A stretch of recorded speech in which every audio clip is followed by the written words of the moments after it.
cosas rápidamente, porque ahora esto se terminó y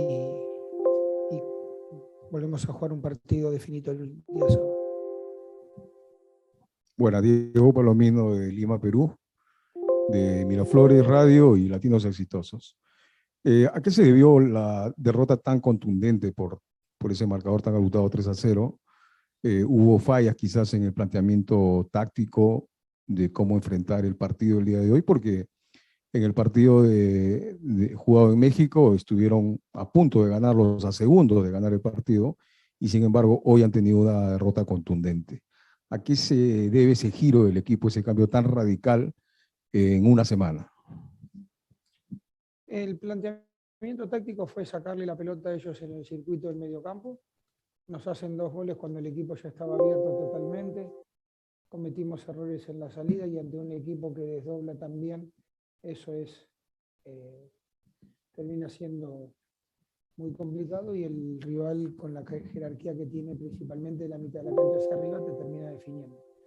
Creo que el planteamiento táctico fue el mismo, nosotros tuvimos para empatarlo, el trámite fue cerrado. La contundencia del rival no se marca por un planteamiento táctico, sino por la calidad de sus futbolistas. Nos agarran abiertos, expuestos para tratar de empatar y nos ganan. Nos ganan muy bien. Allá estuvimos a punto de ganarlo porque el equipo tuvo lo que no tuvimos acá, que fueron 3 pelotas en el área y fueron 2 goles. Hoy tuvimos 3 pelotas en el área y no convertimos cuando íbamos 0-0 y 1-0. Entonces, el fútbol es así, no te perdona, la contundencia del rival marcó la diferencia en el resultado. Vamos a tomar 2 preguntas más. Adelante. Edgar Malagón, de Medio Tiempo. Profesor, vimos a varios de los jugadores incluso llorando en el campo. ¿Qué se les puede decir o qué les dijo en el vestidor para tratar de levantarlos? Voy a hablar ahora con ellos. Quiero decirles que primero el agradecimiento al plantel. Sabemos de que tenemos muchos chicos, en el banco había todos chicos de 20 años. Jugaron jóvenes que están haciendo sus primeras armas y otros que estaban jugando su futuro en el club. Esto es así, como yo. Si nos ganamos, nos seguimos. Y entonces, lo primero que les tengo que decir es agradecerles el esfuerzo que han hecho y que aprendamos rápido, porque en 48 horas tenemos otro desafío. Vamos a afrontarlos. Este es el plantel, es el mismo. Así que masticar todo esto que te da la derrota y aprender rápidamente, porque no tenemos tiempo. El fútbol da revanchas y a veces muy seguidas como este, pero lo principal es el agradecimiento a ellos por el esfuerzo que han hecho. Cerramos con la última pregunta por Zoom. Ramón Betech, adelante. Muchas gracias. Buenas noches, Andrés. Ramón Betech para RB9 Foot.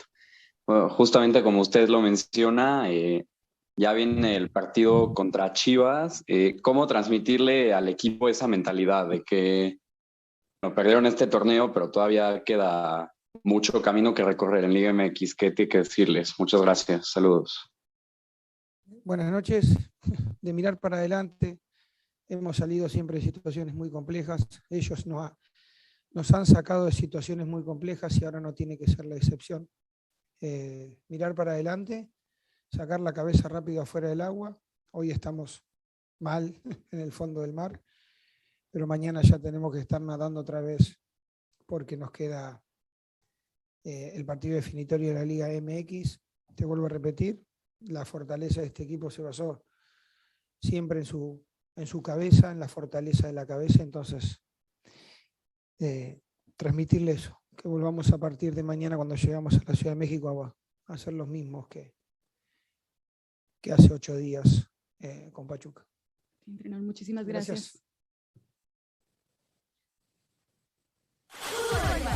Conoce todas las noticias de la Liga MX. Como resultado, el mejor de la tabla, pronósticos de la siguiente jornada y los protagonistas más relevantes.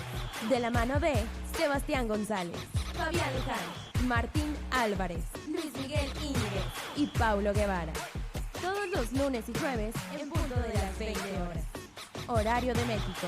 Fare Sports. Fútbol de Cuates. Conoce todas las noticias de la Liga MX. Como resultado, el mejor de la tabla, pronósticos de la siguiente jornada y los protagonistas más relevantes. De la mano de Sebastián González, Fabián Luján. Fare Sports presenta Set para Fare Sports. Aquí encontrarás toda la información del mundo del tenis. Te esperamos todos los martes en punto de las 5 p.m., horario de México. De la mano de Constanza Banzini y Julio Ray.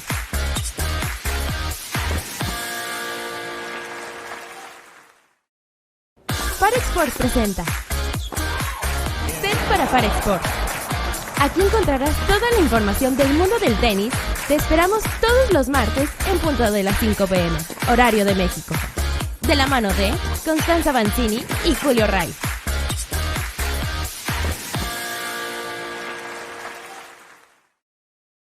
Fare Sports presenta Set para Fare Sports. Aquí encontrarás toda la información del mundo del tenis. Te esperamos todos los martes en punto de las 5 p.m., horario de México. De la mano de Constanza Banzini y Julio Ray.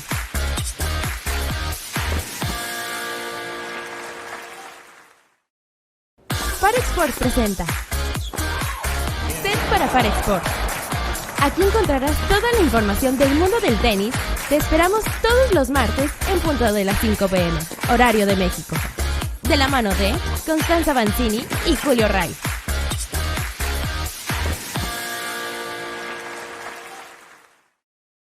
Fare Sports presenta Set para Fare Sports. Aquí encontrarás toda la información del mundo del tenis. Te esperamos todos los martes en punto de las 5 p.m., horario de México. De la mano de Constanza Banzini y Julio Ray.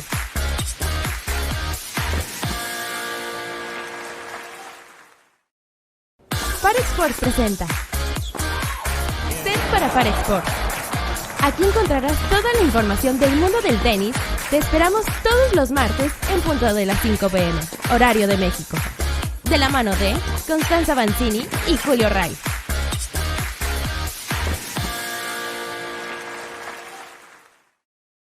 Fare Sports presenta Set para Fare Sports. Aquí encontrarás toda la información del mundo del tenis. Te esperamos todos los martes en punto de las 5 p.m., horario de México.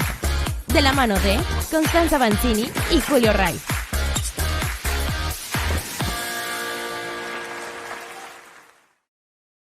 Fare Sports presenta Set para Fare Sports. Aquí encontrarás toda la información del mundo del tenis. Te esperamos todos los martes en punto de las 5 p.m., horario de México. De la mano de Constanza Banzini y Julio Ray.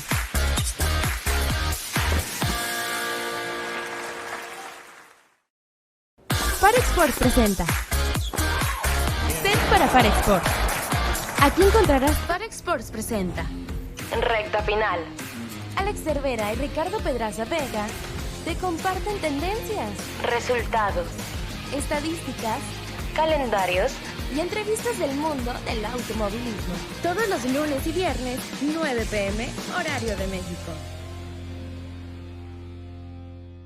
Fare Sports presenta Recta Final. Alex Cervera y Ricardo Pedraza Vega te comparten tendencias, resultados, estadísticas, calendarios y entrevistas del mundo del automovilismo. Todos los lunes y viernes, 9 p.m., horario de México. Fare Sports presenta Recta Final. Alex Cervera y Ricardo Pedraza Vega te comparten tendencias, resultados, estadísticas, calendarios y entrevistas del mundo del automovilismo. Todos los lunes y viernes, 9 p.m., horario de México. Fare Sports presenta Recta Final. Alex Cervera y Ricardo Pedraza Vega te comparten tendencias, resultados, estadísticas, calendarios y entrevistas del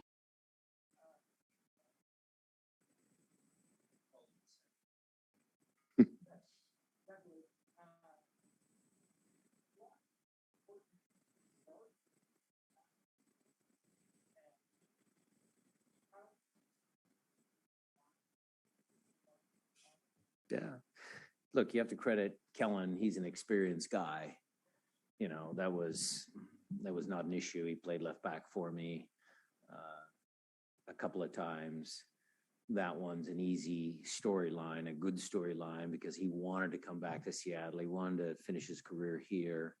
So, you know, he wouldn't tell you, but he told me he was fighting a little bit of an injury, and he was a little bit 50-50 on whether he was actually going to be able to even play. And so he gutted it out because he wanted to participate in the game. And then if you want to talk about Obed Vargas, I mean, that was an easy decision too, because the kid has played some big games for us, and he stepped in and performed. You know, you guys tell me. I mean, the kid played pretty damn well. So happy to have a good, deep squad. That's what is required to win a tournament like this and to compete in MLS. So I thought their performances were very good. Go over to Larry Stone there, right behind you, Laura. Congratulations, Brian. Thanks, Larry. Good to see you. You too. You've had a lot of great wins, great titles. Could you put into perspective where this one ranks and what it means for the franchise? You know, I said in some press thing, give me 6 months. I'm probably going to stick to that. Right now, I'm living in the moment, and I'm just so proud of that group of players, all of them, because it's not just the guys that scored the goals tonight, and it's not just Yaimar and Steph and all of those guys, but it's all the young kids that are coming up, you know, the academy guys. They all get a taste of what this club is all about. And, you know, I'm just super, super proud of the way the team performed throughout this tournament under some adversity. It's not an easy tournament to win. And then, you know, a lot of people were asking me about the subtle pressure about coming here to, you know, perform in front of a large crowd. Well, I think they passed that test. I think they passed it with flying colors. Go to Maz. I know you have a question there. Yeah, Brian, just two questions. How are the two injured players? And then anything to say to the fan base? And because I know that's your main thing about the club and the fan base, and that's important to you. So Nuhu just had a, you know, thigh contusion, you know, Charlie horse, dead leg. Those are very painful. Sometimes you can't play. And we're looking at JP for a possible ACL tear. Fan base, thank you for reminding me. I forgot that. Well, I told him after the game that it was freaking awesome. They're awesome. The Tifo was awesome. You know, the Ken.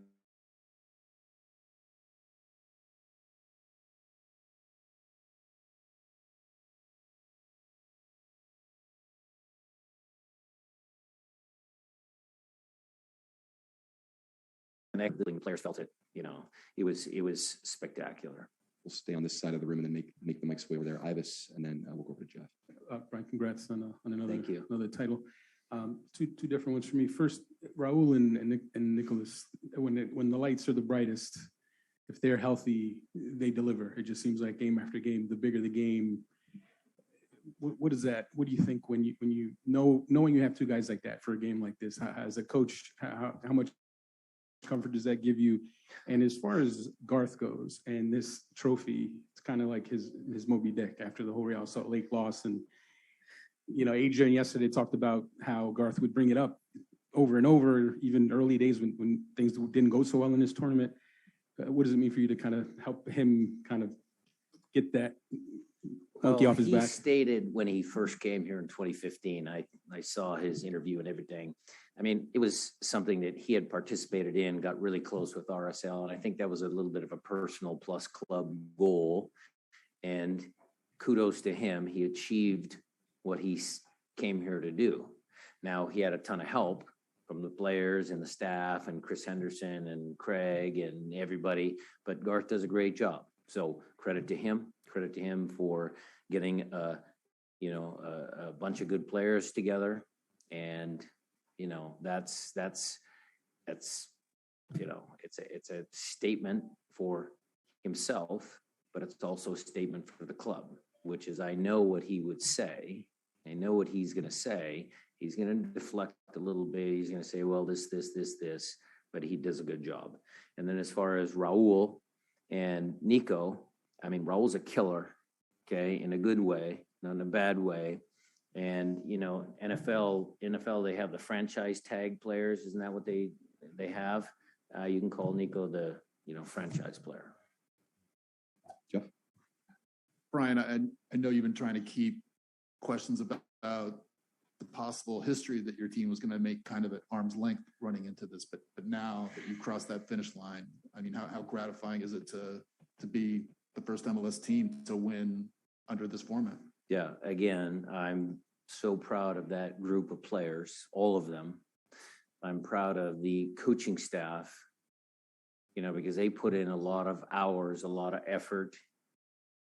You know, my former coaches, Gonzo and Jimmy, did a great job as well, keeping Nuhu on board, you know, helping develop. Well, Gonzo was a player then when he helped Christian Roldan as a young player. The whole staff, the backroom staff, Chris Cornish and his staff, you know, Sean and all the performance guys. I mean, it's been a team effort to push this over the line. Again, I can't understate it. This is a hard tournament to win. And yes, we accomplished it, and they're all happy in there. And, you know, we're going to move forward. We got a game against Dallas on the weekend. Go Sam and then Jeremiah. Congratulations, Brian. You took off Nico, Raul, and Jordan in stoppage time. Nico and Raul were walking off together. The ovation was tremendous. It looked like you had some meaningful embraces with each of them as they came off. What was that moment like for you? You know, the game is in hand. You have your three star attackers coming off, two the goal scorers and the hometown kid. What was that moment like? And is that sort of when it was settling in for you? Well, I mean, look, I hugged all my players when they came off the field, and during the celebration, I made sure I congratulated each and every one of them. But look, I was just happy that the game kind of unfolded to give me an opportunity to give those three players their due. Because, look, we talk about, you know, Nico and Raul, but you can throw Jordan in there, you can throw Christian, you know, I can't sub Steph out for a standing ovation, but, you know, you guys get the gesture, right? It's just the respect that, you know, the fans, again, can give them a little bit of love as they come off the field for a job well done. Jeremiah? Yeah, Brian, congratulations. If you could just describe sort of the emotions of the second goal, which I imagine was a little bit more of a relief than the first one, and well, kind of maybe where it started. Maybe. Or what? I mean, if you could describe the emotions of, sure, the second goal. I'll start with the second one, Jeremiah, because when you guys watched that, I just watched that in the locker room. Albert Rusnak had a really good moment of composure and calmate, and he had three guys around him. You know, he's dribbling one way, had three guys in front of him, stopped, turned, connected. I think it was Christian, Alex, and then Alex laid the ball into Jordan.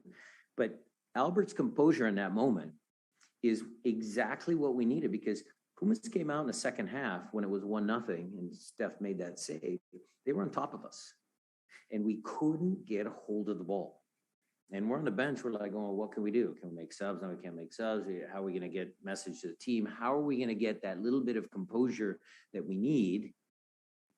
And Albert delivered in that moment. And so credit to him for starting that sequence for that second goal. Go to Tim and then over to Zoom.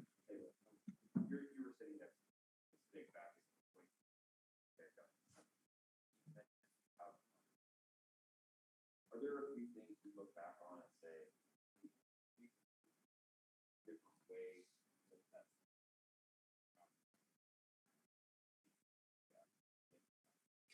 That's, I mean, I can't give you the details, Tim.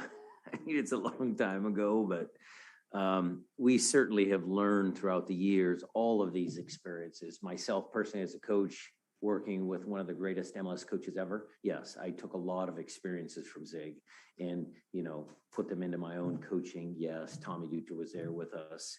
You know, we knew what those situations were like. I think it's a little bit too far back. I think if I fast forward just a little bit, you know, to 2020, you know, and 2021 was a failure and we're motivated. You know, we had back-to-back 1920, kind of the same group, core group. 21 was a disappointment, super motivated to start the year. And then, you know, CCL comes around and the Leagues Cup final from last year helped us, I think, more. And then, you know, obviously the result down in Honduras was tough. Leon with, you know, Freddie Montero leading the way. That experience helped us against Pumas. Okay, over to Zoom. Okay, Charles Boehm, you have the floor. Congrats, Coach. I know you'd like to prefer to talk about your players and other people, but I hope to get you to talk about yourself. You had to wait so long for your opportunity to be a head coach in this league and to reach territory that no MLS coach has reached in 20 years. It says a lot in addition to all your other achievements. Just want to ask where this stands in your life and your career.